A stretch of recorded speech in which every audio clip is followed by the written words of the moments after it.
All right. Hey, what's up? What's up? So let me ask you a question. Are you winning? Are you winning? You take a look at this game of life. You're in the game, right? You're in the game. You're making your plays. What's the score? What's the score, man? Come on, what's the score? You winning?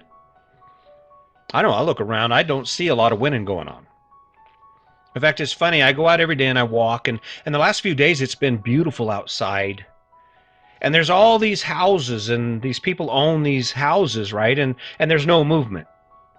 The only movement you see is you'll see the old guy out doing his thing, right? And he's doing the lawn, and his yard looks great, and of course he's into his thing. He's doing it. He wakes up every day. He don't wake up going, oh, I gotta mow the lawn. He's like, hey baby, what are you doing? I'm gonna mow the lawn. I get the lawn mowed. I think I'm gonna clean up those flowers. Hey, you want to get some flowers, right? How does it feel for you to approach your life? In fact, let's just take it a step further here. Come with me here. Let's pretend a little bit. Imagine that you actually are outside your life, kind of like that the Scrooge, the Christmas story with Scrooge, where he's outside his life and he's looking at everybody else's life with the ghost, with the Reaper, right? Imagine you're hanging out outside yourself and you're looking at your life. Would you look at what you do every day as winning? You're like, yeah, the shit movies are made out of, right? You make a movie out of your life, right? That's how I roll.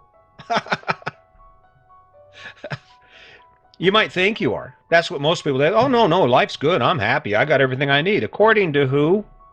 According to who? Where did you get your idea for what happiness is about? Because I can tell you, I guarantee if you're honest with yourself right now, you may be listening to this podcast and it's probably pissing you off.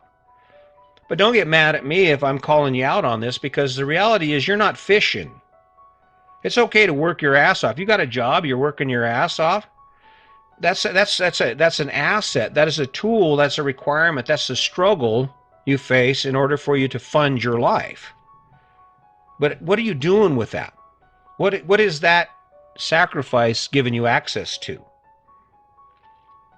My sacrifice, I sacrifice. I have a small house, 400 square feet. Not a fancy house. It's a trailer house, right? Ooh, trailer house. I guess I could be considered trailer park trash. I don't know. Hell. But when I look outside myself, when I stand outside and I look at what I've managed to do because of these choices I've made, I'm winning. I'm winning because 90% of the people who listen to this podcast will not be able to say, "Hey, I've done that. Hey, I've done that." Right? What are you doing that's taking your life in the direction you want it to take? Tell me about the house. I'm all done with the whole idea of the American dream. Oh, I love my life. Really? Then why do you take time on the weekends to go do other stuff? Why do you take vacation? Are you winning? Here's how it works. You know how people become winners? The way they start is they start with something that inspires them. They start with something that inspires them, that they're interested in. And usually what's cool about that is when you pick something from within yourself, guess what happens? There's energy there because of the connection. You have already engaged it. I play the guitar and I sing. I don't sing for you. I sing for me, right?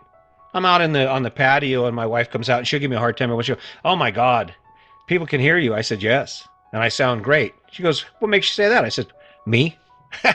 I'm into me, right? Right? I'm winning. I'm winning. When you do the things you do, how does it feel? Is it taking you places?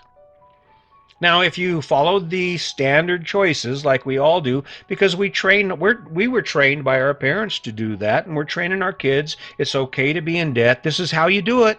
Get married, be a good wife, be a good husband. Why? Why do we have to send our kids off to college right out of high school? How many 18-year-olds do you know that have actually got that figured out to where they can go, okay, now I'm going to be, and I'm going to assume $40,000, $60,000 in debt. And what's funny is we're talking out of both sides of our neck with this story because, as parents, we hold to that idea that's been sold to us about how important an education is and how we can't be anything if we don't go to college, right? So when we think about maybe holding off, then we get worried. Well, maybe they won't go to college. Guess what? I went to college for 1 year.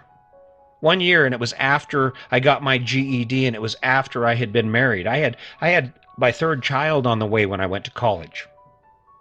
Now you see how it turned out? I didn't go to college to party. I didn't go to college to stretch my wings, right? To go out there and play for the first year because I wasn't 18. I went to college with one goal in mind. To escape the life we had created for ourselves because we got married so young, and to change my job and change the destiny of my life. And people that, oh, well, you just went from construction to being in law enforcement. How does that equate to changing the destiny of your life?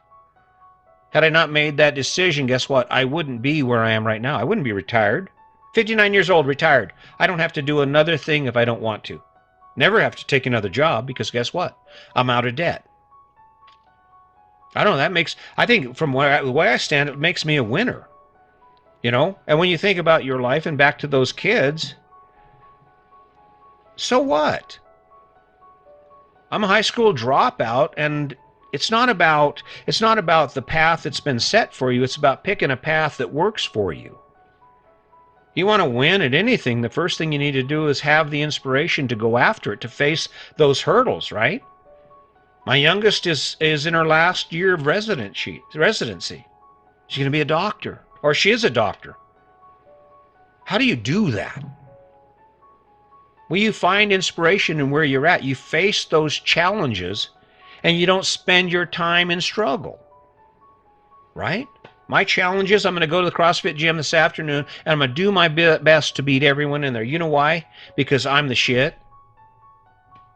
I'm a winner.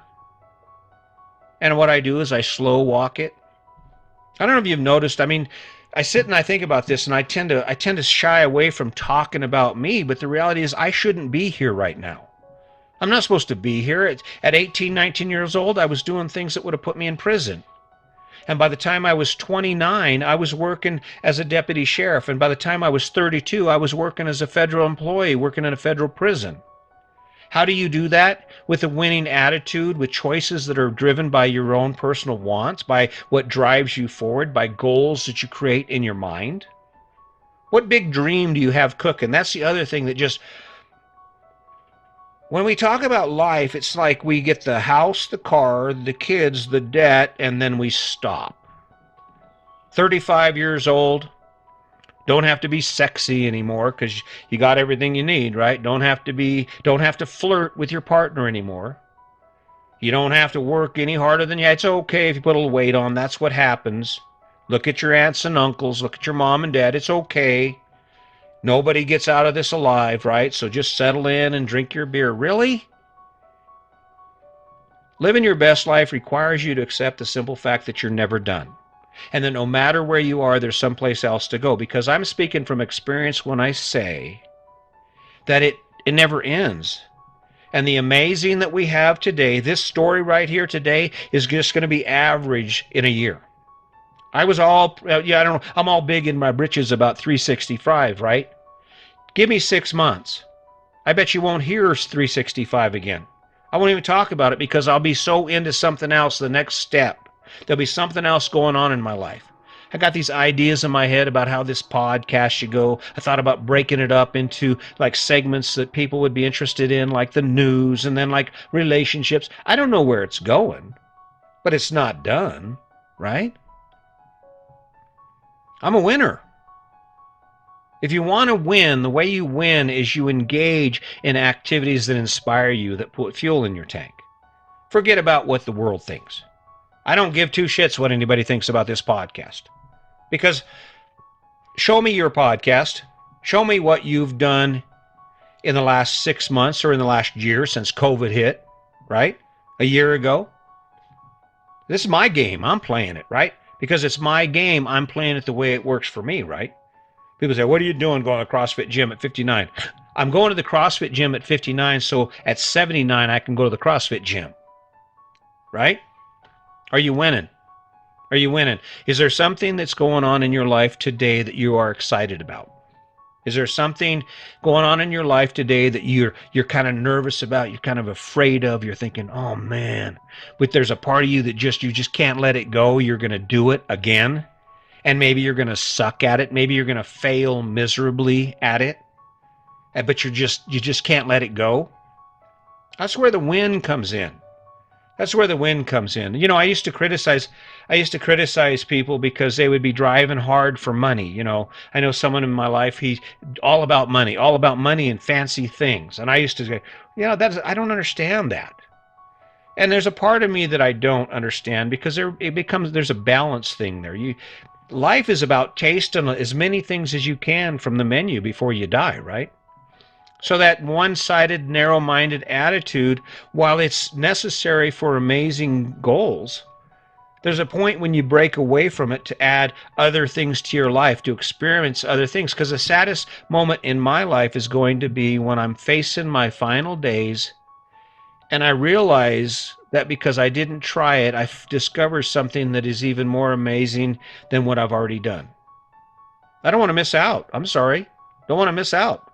I'm not done learning. I'm not done teaching. I'm not done listening. I'm not done talking. And it's all about, what is this going to do to my life? Is it going to allow me to have more fun? Is it allow me to do more things? That's where the win comes in. Now, the problem we face and the struggle that we face is this narrative, the perpetual narrative of what happiness and success is. That's why it's so easy for us to go out and go in debt for a fancy-ass truck. It's because we know in our minds that the entire world, all of our friends are going, "Oh my God, look at that." And you hang your arm out the window. Or here's the funny one. Some guy got a fancy-ass ride, right, all pimped out. He got the stereo up. It's bumping. It's doing that almost earthquake thing, right? You can't hear the music inside the car. So what's he doing? It's like a lion on the Serengeti bellowing so all the other lions notice him, right? That's what it equates to. Are you into it? I don't care if you're into the sound. I don't care if you're into fancy cars. The question is, what's your motivation? Is it because you actually are inspired by what you're doing, or are you following some story that you've been told and you adopted that image for yourself and now you're just being that? When there are still so many other things to be, right? I don't know. I think what's happened in our culture is the fact that all of this noise, what we see, what we hear, what people are telling us, it serves one purpose. It's a distraction because it keeps us from thinking about us, and it muddies the water when we start talking about our own truth, what we truly believe, what truly inspires us, right? And if you're not careful, what'll happen is that clock is going to continue to tick. And before you know it, it's going to be 10 years, it's going to be 15 years, it's going to be 20 years, and you're going to be looking back going, "Wow, I didn't change a thing. 20 years. Didn't make anything better beyond this thing, this image of life that we've been handed." I'm not judging if you own the big house. I'm not judging if you own the fancy car. All I'm saying is, when's the last time you stopped and were honest with yourself about the impact it is actually having on your life? Do you have the money? Are you paying those bills? Does it matter because there's more money in the bank than is going out? What's that thing keeping you from doing? Do you get to go on vacation when you want to? Can you take 6 months off? Can you start a new college course? If you were to decide to change jobs, can you do it? The more choices we have, the more we're winning at life. The more choices we have when we wake up every morning, the better we play this game. Up to you. It's up to you. I show up every day, and it's people look at it, and it's the ebb and flow of my audience. I mean, I appreciate you guys coming, but I understand it's difficult because it's like I keep talking about this, and it's like, okay, how do I do it? Pick it, build a great story around it, and go after it. If your life looks like someone else's or your decisions are based on what other people think, you're on the wrong path. That's as easy as it gets. All right, guys, I'm going to continue to show up here because I guarantee I am winning, even if the world doesn't think so. I'm in it. I hope you develop that winning attitude. Take a look at your life. Find something that you can change. Find something you love and add it to it, and I guarantee you will not regret it. So, hey, keep that in mind. Let's not forget the kindness, and as always, just remember today's your day. Make it a good one.